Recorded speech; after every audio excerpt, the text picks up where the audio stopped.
Hey beautiful people, welcome back to my channel. It has been a really long time, but I'm back and I'm here, and I definitely have a lot of things going on now. So before we jump into what I'll be doing today, I'm just going to give you guys a quick recap. For those of you who don't know, I own a plus size lingerie line called Black Lace and Leather.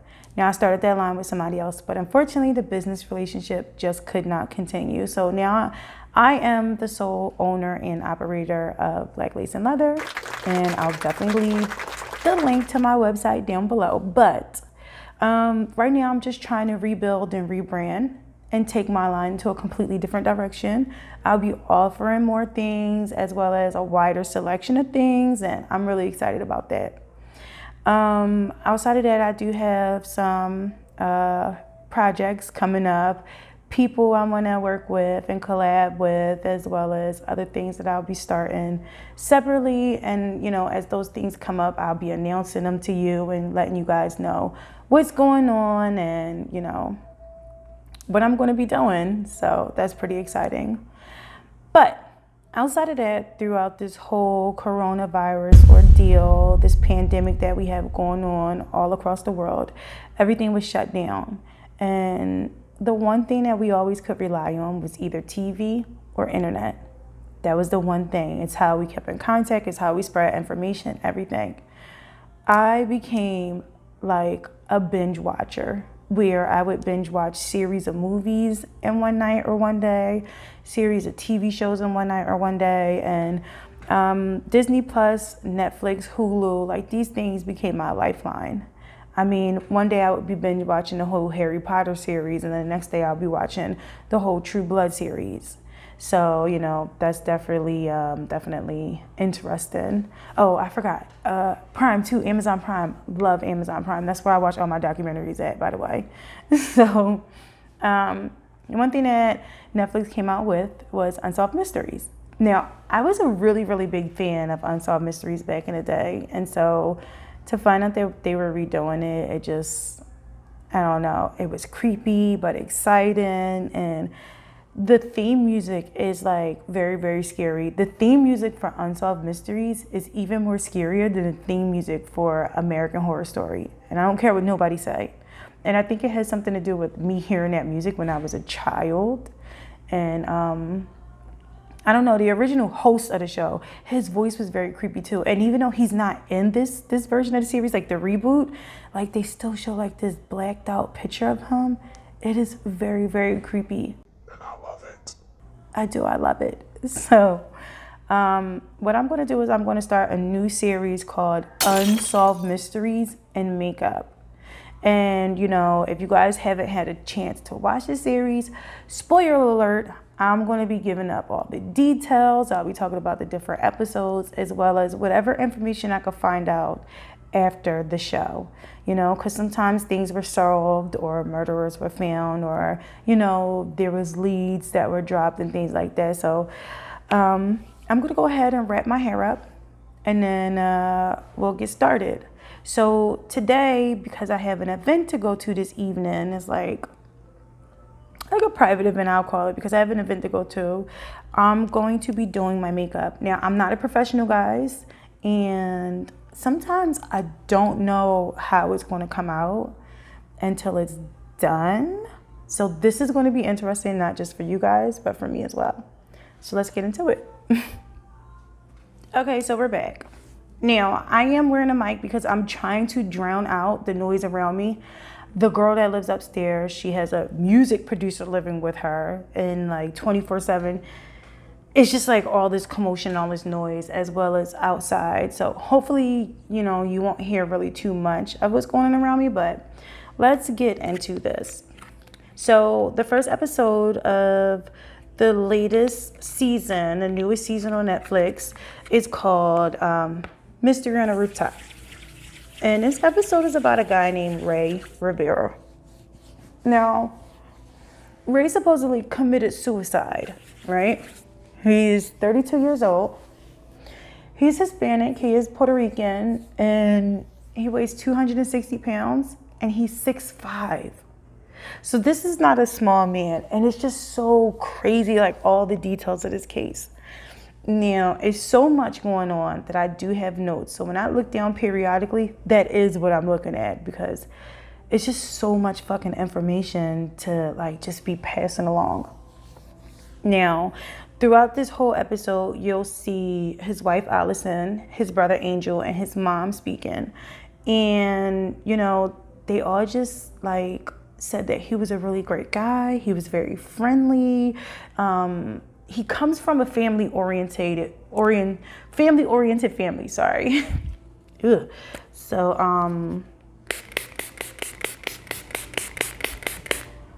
oh yeah, that's some primer, baby. The reason why his family is so close-knit is because his dad was in the military and he moved around a lot. And so they knew that if they made friends, they couldn't always keep their friends because they were always going to a new school. But they just knew that they had each other. You don't see his sister, but you see her in pictures. She doesn't speak. If it was my sibling, I don't know if I would speak, because that was traumatizing what they went through. Like when I say traumatizing, it was traumatizing. But either way, like I said, they described him as being friendly, and he was the life of the party. And, you know, he played water polo when he was in high school. So he liked sports, but his dream was to become a writer. That's what he wanted to do. He wanted to become a writer. And when he got married to Allison, they lived in Southern California, but things just were not happening there for them.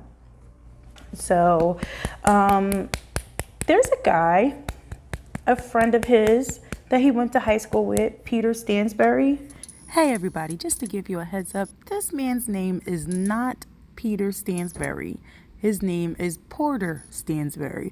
So we're going to turn this into a drinking game. Every time I say Peter, you take a shot. Good luck. Now, I don't know how long he was friends with Peter or how long he went to school with Peter, because that's not mentioned. It just says that him and Peter were friends. I do know that they played water polo together. Oh yeah, and by the way, guys, I'm not a makeup artist. So, you know, don't be coming for me in the comments, okay? I'm just, you know, doing what I think looks best. But that's the way I always did my makeup, so whatever. So, yeah, him and Peter were good friends. Now, Peter actually owned his own company down in Baltimore. And he reached out to Rey. Peter reached out to Rey and was just like, hey, you know, you always wanted to be a writer. I got something for you that I think that you would like, right? And basically, it was a financial newsletter. And, you know, Peter was just like, I think you'll be good at this. And Rey's like, I don't know nothing about finances. Peter's like, oh, it's going to be A-okay. You and your wife should come here to Baltimore. So Rey knew that shit wasn't working out for him in college. So he was like, well, what do I have to lose? So he got up and moved his wife to Baltimore. And, you know, they started their new life there. They promised each other that they would only live there for 24 months and then they would leave. So I don't think that Peter knew about this pact that they had amongst the two of them, because why tell him, like, this is your wife? If you and your wife decide to do something, you know, that's up to you. But, you know, they just moved and things actually started working out well for them. They were making friends and they were liked in their community. They joined a church together, and it just seems like everything is just kind of moving how they wanted to move, right? Now, the only people that they knew when they got there was Peter. So I don't know how long it took for them to meet other people. I don't even know. It's never mentioned as to where Allison works. But one day, May of 2006, Allison had a business trip. So she goes away on her business trip, and she says that there's a colleague by the name of Claudia that's staying at the house. Now, I don't know if Claudia is the colleague of Allison. I don't know if she's the colleague of Rey. All I know is that she's a colleague. That's all they say about her. So when Allison goes on to this business trip, she calls Rey after she checks into the hotel, and Rey doesn't answer. Now, she knew that was weird, but I don't think that, like, at that point it, like, really, really bothered her. I just think that, she was like, okay, well, he'll probably call me back or something like that, right?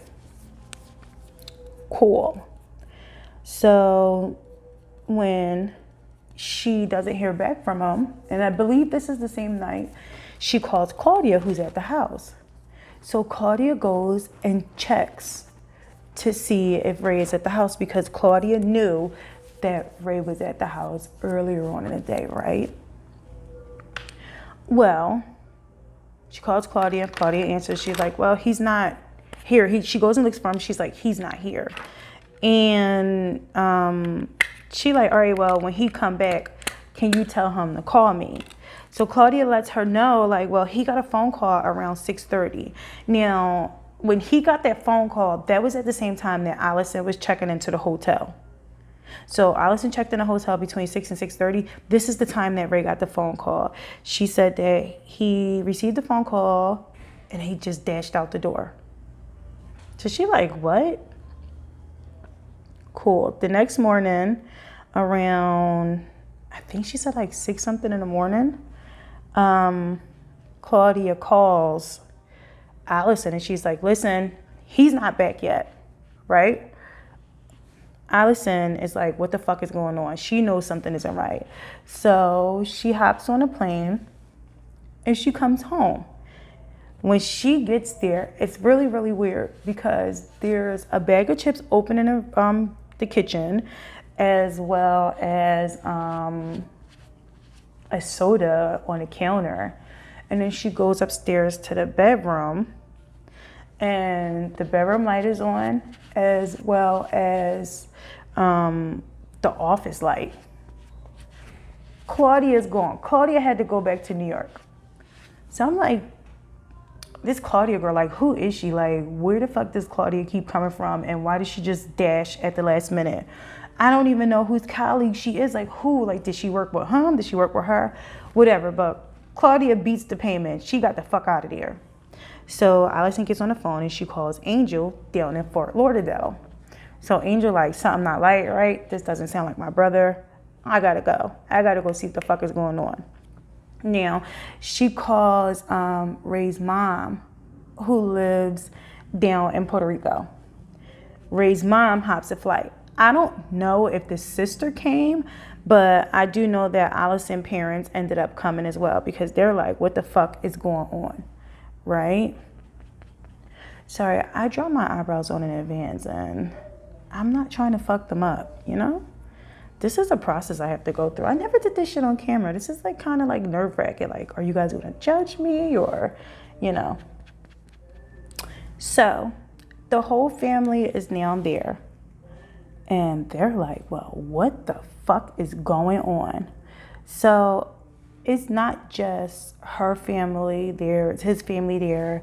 And now they're reaching out to news stations, they're calling around, there's a missing person report that's put in, and they're also sending out flyers too. They check his credit card, and there's no activity on the credit card. None whatsoever, and they're just like, where is he? Now, I still don't think that anybody, I still don't think that anybody actually thought that, you know, he was indisposed, should I say. I think that at this point in time, they probably thought that, you know, something just happened.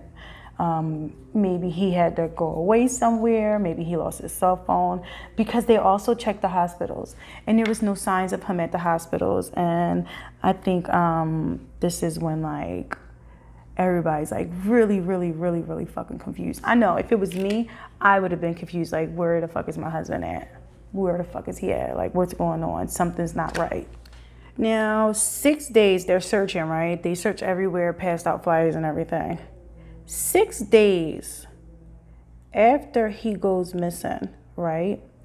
Allison's parents are out. And they're, I think it's like downtown Baltimore, but they're out. And I don't know what they were doing out. I just know that they were out. And they stopped somewhere, and Allison's mom is up like, hey, look, there's Ray's car.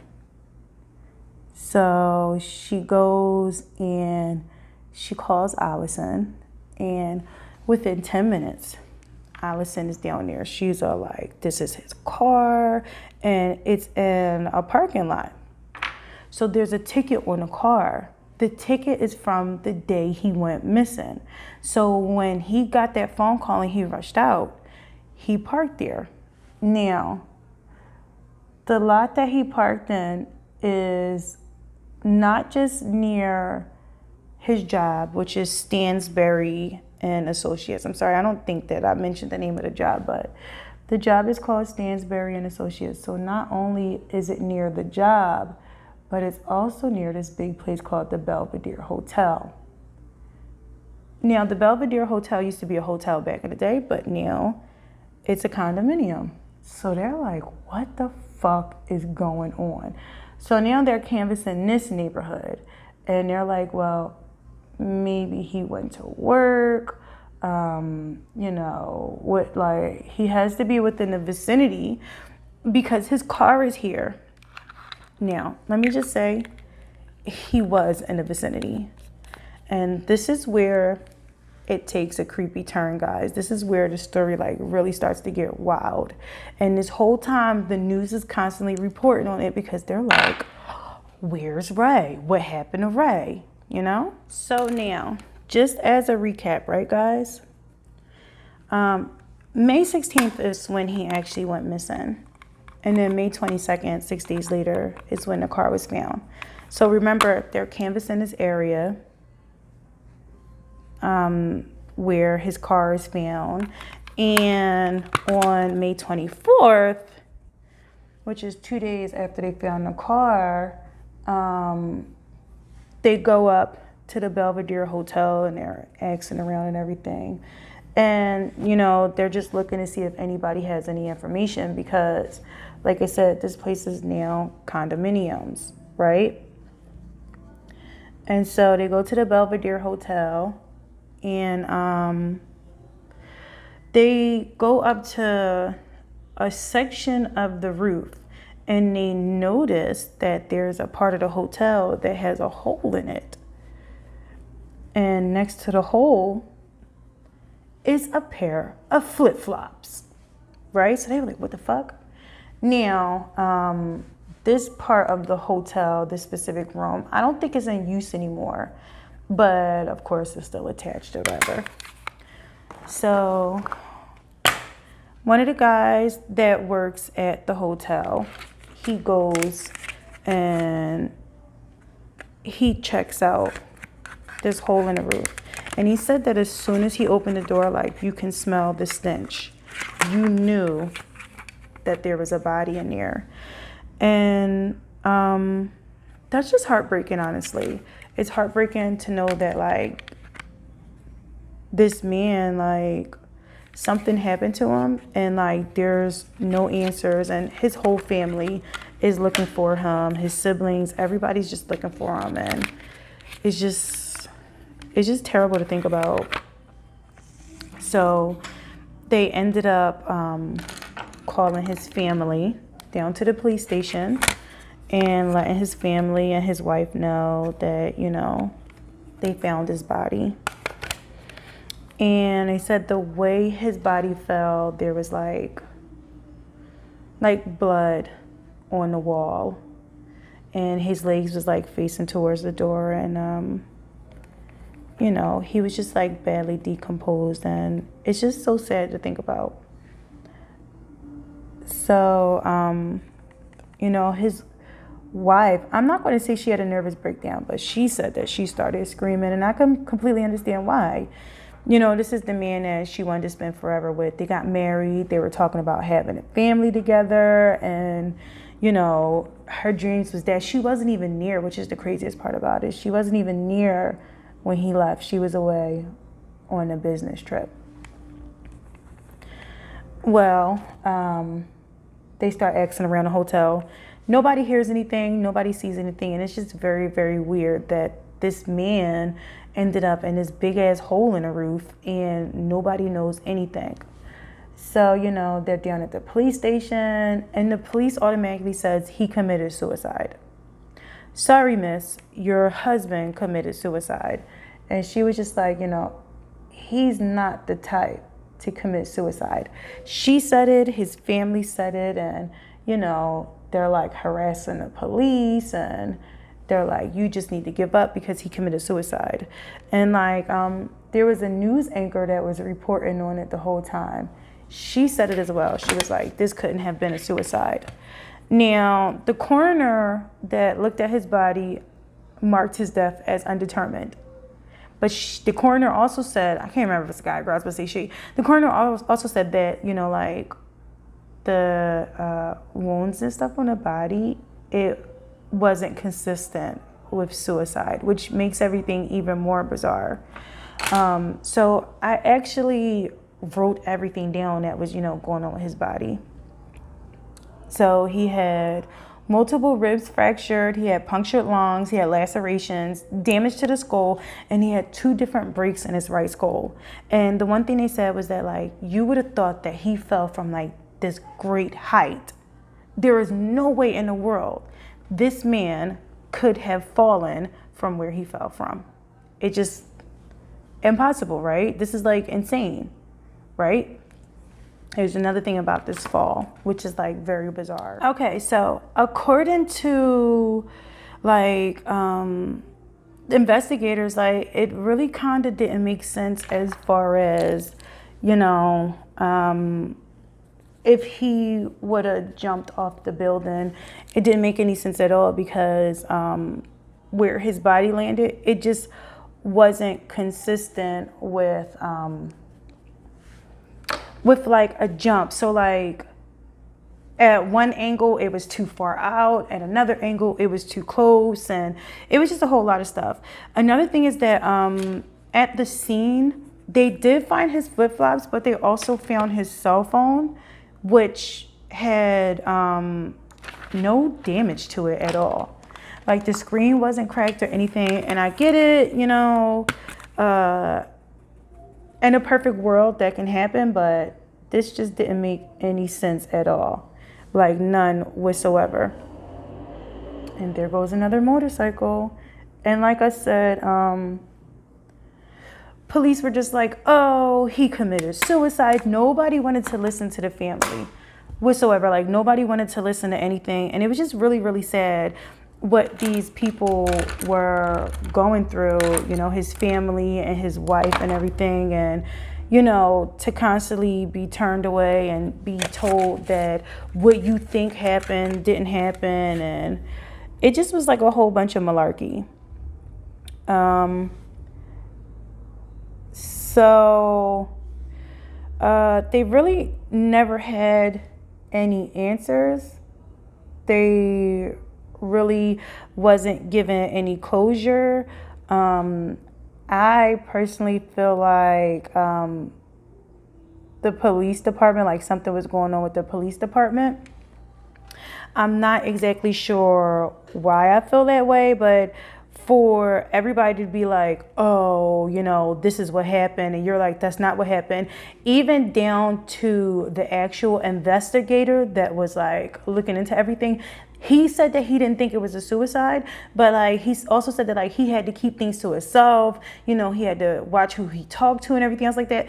And if you're on a police force, like things just shouldn't be like that at all. It just doesn't really make too much sense to me. So that whole thing, like, I don't think they ever really gave up on it, but I also don't think that they ever got any real answers about anything.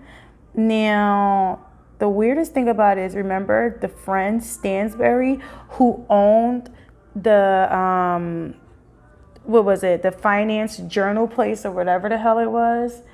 When they went to him, he put a gag order on all of his employees because they looked into the number that called Ray, what was it, 6:30 at night, the night he disappeared, and they found out that the number actually came from Stansberry. So when they went to go talk to him, he put a gag order on everybody, and the wife is like, bro, like, we moved down here for you.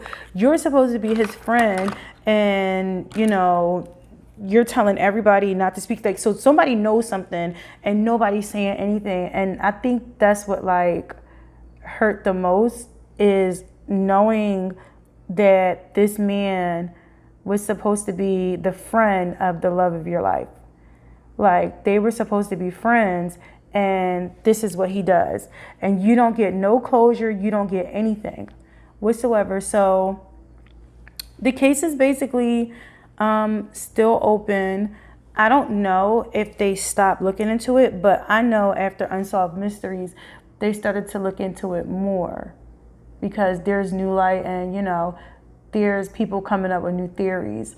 Now, the one bizarre thing is that later on, the wife actually found a note that was taped to the wall. And this is one of the things that I found out. I found out about the note afterwards, but I also found out that it mentioned some movie called The Game in it. And then, like, fans were just, like, speculating, saying the way he died and this movie, The Game, like, they had similarities. They actually had a lot of similarities. I never looked into The Game, and, you know, the wife said that she thinks it's just a coincidence, because for him to leave this cryptic letter, this cryptic note, that's actually what he did quite often. So to her, it didn't really seem like it was anything out of the ordinary. But, you know, like, a man is dead. Nobody is talking. The circumstances around his death is just eerie. And it's like, what the hell? How come this hasn't been solved yet? Baltimore is only but so big. And, you know, how come nobody can get around this gag order? Like, how come nobody can go and question this man and be like, okay, you have to tell us something. It doesn't make any sense. Like, you have to say something. I think that's something I really want to know, is that, like, now that this whole Unsolved Mysteries thing is out there, I mean, this case was pretty big down in Baltimore, but even with me being up in Philadelphia, you know, I had never heard of it.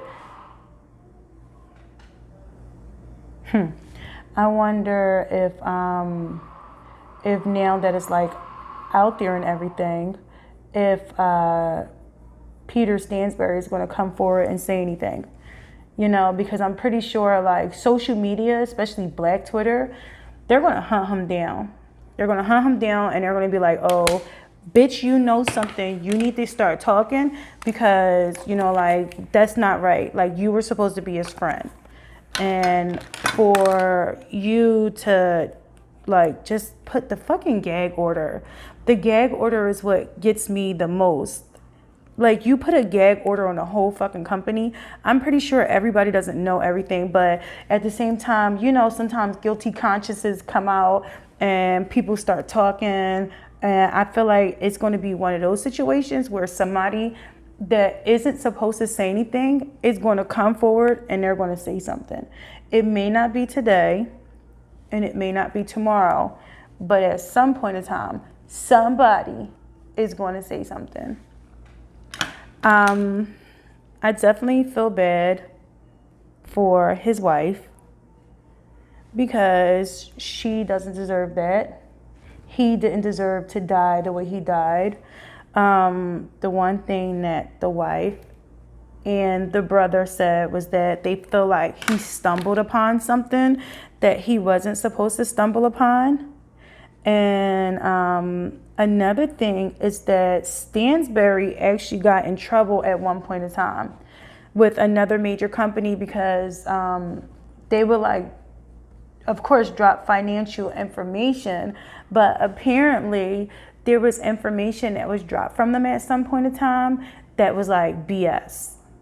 And so like the company got in trouble for whatever reason. I know I look crazy right now, but like I said, sometimes I don't know what I'm doing until it's done. And I'm like, oh, this actually turned out to be, not bad.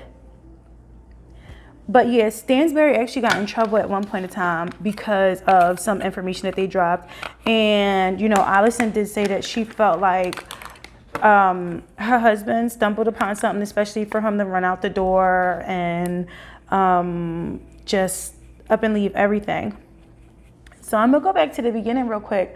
And I want to know that if Claudia, remember the colleague Claudia, if she was in the house, why the fuck was the can and stuff out on the counter? Or like the lights were on and everything. Like, I don't really understand that. If she was there, like, why didn't she turn this stuff out? I just thought that was so weird. I don't know if it was like a minor detail that I was just paying way too much attention to, but I think that was like, all right, that's a little crazy. So now I'm going to stick my lashes on, and I need full concentration for that. So I'm going to stick my lashes on, and I'll be right back, guys. So I just went ahead, and not only did I actually put on my lashes, but I did my eyeliner too. So everything about this case was strange, and I'm trying to think. There was one more thing that was like super weird and super creepy about this case. Hey guys, it's me again. How's that drinking game going? But anyway, I remembered what I wanted to say. So when they checked the footage of the hotel, there is not one single ounce of video or footage showing that Rey walked into the hotel, like, at all. All in all, like I said, the case was never solved, and it's such a shame because, like, she wanted to have a family with this man, and everything was just cut drastically short. And I'm sorry if I'm jumping back and forth. This is the first time I actually had to tell a full legit story and put like a full face of makeup on like ever in my life. So this is my first time doing this, and hopefully, next time it will be a little bit better. But I'm definitely going to do the full reveal for you guys so you guys can see my hair with the makeup and the outfit on. I know it was crazy, to watch me go from that to this. Not a makeup artist. Once again, I'm not a makeup artist.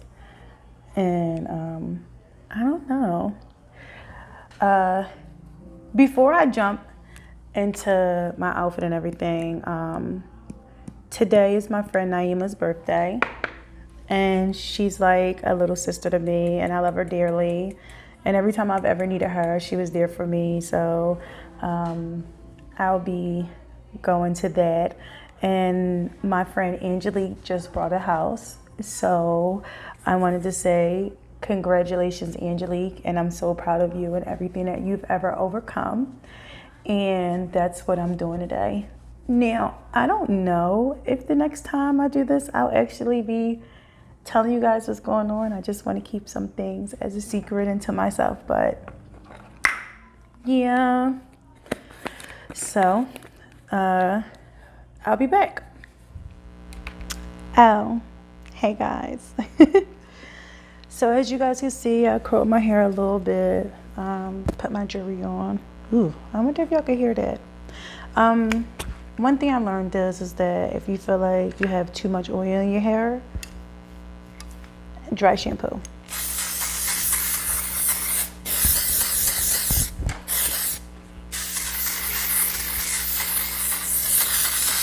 Dry shampoo actually will take out all that excess oil, and you'll be able to fluff your hair up a little bit more easier. But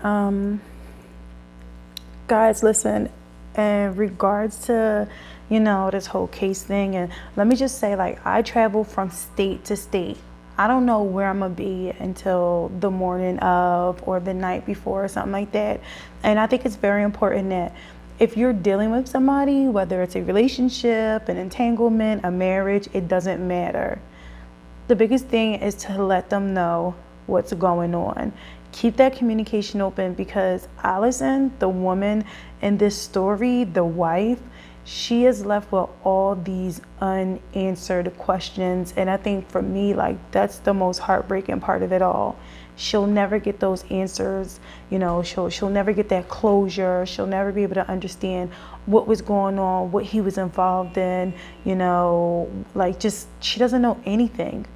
So, like I said before, I am so sorry that this episode was probably all over the place. And this was my first time doing this, and hopefully next time will be better. If you haven't done so yet, please like, subscribe, and share. Don't forget to ring that bell either, so you can get notifications for every time I post up a video or when I go live. And yeah, you guys can check me out on Snapchat at an apple from Eve. I don't really be on Snapchat like that often anymore, though. I'm like addicted to Instagram now. So if you guys want to follow me on Instagram or hit me up on Instagram, by all means do so. I try and make time for everybody when I'm not working or getting myself involved in whatever the fuck I'm being involved in. But my handle on Instagram is definitely Mixed Butterfly. Any questions, comments, concerns, you know, you guys want to drop suggestions, let me know. I'll be here. And until next time, I will talk to you guys later.